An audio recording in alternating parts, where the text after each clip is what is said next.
Acid అంటే ఏంటి? Base అంటే ఏంటి? వాటర్‌లో ఉంటే మాత్రమే ఎందుకు వర్కౌట్ అవుతుంది? ఈ క్వెషన్స్‌కి ఆన్సర్ అర్హీనియస్ థియరీ. ఇది కెమికల్ ఈక్విలిబ్రియం పార్ట్ 2. ఈ వీడియోలో మనం అర్హీనియస్ యాసిడ్ బేస్ థియరీని సింపుల్‌గా ఎగ్జామ్ పాయింట్ ఆఫ్ వ్యూలో చూద్దాం. అర్హీనియస్ యాసిడ్ అంటే ఏంటి? అర్హీనియస్ ప్రకారం ఏదన్నా ఒక సబ్స్టెన్స్‌ని వాటర్‌లో కనుక మనం డిజాల్వ్ చేసినప్పుడు అవి కనుక H+ అయాన్ని కనుక ఇచ్చినట్లయితే, అంటే వాటర్లో ఉన్నప్పుడు మాత్రమే H+ అయాన్ని కనుక ప్రొడ్యూస్ చేస్తే సబ్స్టెన్స్ని మనం ఏమని పిలుస్తామంటే యాసిడ్ అని పిలుస్తాం. ఎగ్జాంపుల్ HCl, వాటర్లో డిజాల్వ్ చేసాం, H+Cl-. H+ అనేది జనరల్గా ఫ్రీ అయాన్, జనరల్గా ఇది ఎగ్జిట్ అవ్వదు. అలాంటప్పుడు ఇది H3O+గా కూడా ఫామ్ అవుతుంది, ఎందుకంటే H+ అంత స్టేబుల్ కాదు. H3O+, Cl-. దీన్ని మనం ఏమంటామంటే హైడ్రోనియం అయాన్ అంటాం. HNO3, ఇది కూడా మన యాసిడ్, ఎందుకంటే వాటర్లో డిజాల్వ్ చేసినప్పుడు H+NO3- ఇస్తుంది. ఇక్కడ మెయిన్ కండిషన్ ఏంటంటే యాసిడ్ వాటర్లో డిజాల్వ్ అవ్వాలి. యాసిడ్ అనేది ఖచ్చితంగా వాటర్లో డిజాల్వ్ అవ్వాలి, అవినప్పుడు మాత్రమే H+ ప్రొడ్యూస్ చేస్తుంది. అప్పుడే మనం అర్హీనియస్ యాసిడ్ అని అంటాం. కొన్ని సబ్స్టెన్స్ ఒక H+ ఇస్తాయి, అంటే ఒక 1 H+ మాత్రమే ఇవ్వగలవు. వాటిని మనం ఏమంటామంటే మోనోబేసిక్ యాసిడ్ అని అంటాం.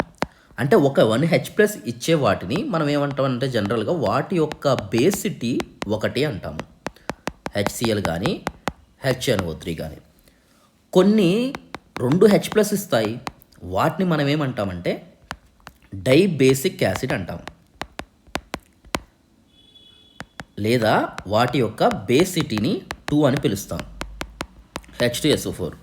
మరికొన్ని 3 H+ ఇస్తాయి, దాన్ని మనం ట్రైబేసిక్ యాసిడ్, వాటి యొక్క బేసిటీ 3, H3PO4 ఇలా ఉంటాయి. మరి అర్హీనియస్ బేస్ అంటే ఏంటి? అర్హీనియస్ ప్రకారం బేస్ అంటే ఏదన్నా సబ్స్టెన్స్ని మనం వాటర్లో డిజాల్వ్ అయ్యి OH- ప్రొడ్యూస్ చేస్తే దాన్ని బేస్ అంటారు. ఫర్ ఎగ్జాంపుల్ NaOH ఉంది, ఇది వాటర్లో డిజాల్వ్ చేసినప్పుడు OH- ఇస్తుంది. KOH ఉంది, వాటర్లో డిజాల్వ్ చేసినప్పుడు K+OH- ఇస్తుంది. ఇటువంటి సబ్స్టెన్స్ని బేస్ అంటారు. అర్హీనియస్ థియరీ వర్క్ అవ్వడానికి 3 కండిషన్స్ ఉంటాయి. ఒకటి కండిషను, ఏదైతే మీడియం ఉందో అది వాటర్ అయి ఉండాలి, ఇది ఫస్ట్ కండిషన్. 2, యాసిడ్ అని అర్హీనియస్ దేన్ని యాసిడ్ అంటాడంటే వాటర్లో H+ ప్రొడ్యూస్ అవుతాయో వాటిని యాసిడ్, లేకపోతే అర్హీనియస్ ప్రకారం అవి యాసిడ్ కాదు. అర్హీనియస్ ప్రకారం బేస్ అంటే వాటర్లో OH- అయాన్ని ప్రొడ్యూస్ చేయాలి.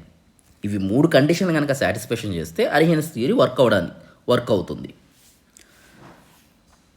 మరి లిమిటేషన్స్ ఏంటి? లిమిటేషన్స్ అంటే అర్హీనియస్ వేటిని ఎక్స్ప్లెయిన్ చేయలేకపోయాడు.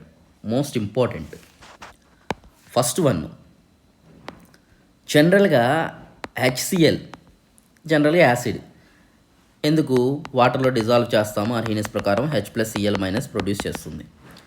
కానీ అర్హీనియస్ ప్రకారం వాటర్లో ఉన్నప్పుడు మాత్రమే యాసిడ్, ఇది బెంజిన్లో ఉన్నప్పుడు యాసిడ్ కాదు, ఎందుకంటే ఇది బెంజిన్లో H+ని ప్రొడ్యూస్ చేయదు.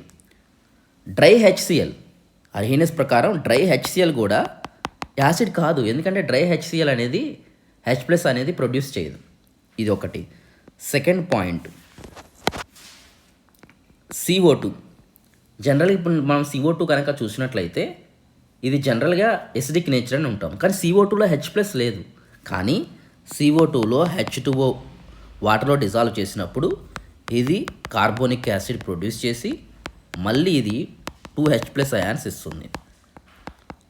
అంటే అర్హీనియస్ వీటి గురించి క్లియర్గా ఎక్స్ప్లెయిన్ చేయలేకపోయాడు. దీంట్లోనే కనుక పాయింట్ తీసుకున్నట్లయితే బేస్ NH3 అనేది బేస్ మనందరికీ తెలుసు, కానీ NH3లో OH- లేదు. అర్హీనియస్ ప్రకారం అర్హీనియస్ ప్రకారం ఇది బేస్ కన్సిడర్ చేయలేదు. అర్హీనియస్ NH3ని ఎక్స్ప్లెయిన్ చేయలేదు ఎందుకు బేస్ అవుతుందో. NH3లో OH లేదు, కానీ ఈ NH3 వాటర్తో రియాక్ట్ అయినప్పుడు అమోనియం హైడ్రాక్సైడ్ ప్రొడ్యూస్ చేసి మళ్ళీ ఫర్దర్గా NH4+OH- ప్రొడ్యూస్ చేస్తుంది. ఇదొక లిమిటేషను. ఇంకొక లిమిటేషన్కి వచ్చేసరికి వాటర్ లేకుండా రియాక్షన్ ఎక్స్ప్లెయిన్ చేయడు. ఫర్ ఎగ్జాంపుల్ HCl ఉంది, NH3తో రియాక్ట్ అయ్యి అమోనియా క్లోరైడ్ అనేది ఫామ్ అయింది. ఇక్కడ వాటర్ లేదు కానీ రియాక్షన్ జరుగుతుంది. అర్హీనియస్ థియరీ ఇక్కడ ఫెయిల్ అయింది. ఇంకొకటి AlCl3 ఉంది. ఇది ఒక సాల్ట్, ఇది ఎసిడిక్ సాల్ట్. ఈ యొక్క ఎసిడిక్ సాల్ట్ ఇది ఎందుకు ఎసిడిక్ సాల్ట్ అవుతుంది ఇన్ ఆక్వా సొల్యూషన్ అనేది కూడా అతను ఎక్స్ప్లెయిన్ చేయలేకపోయాడు. ఇవి అర్హీనియస్ థియరీ అండ్ బేసిడ్. ఈ లిమిటేషన్ వల్ల బ్రౌన్స్టెడ్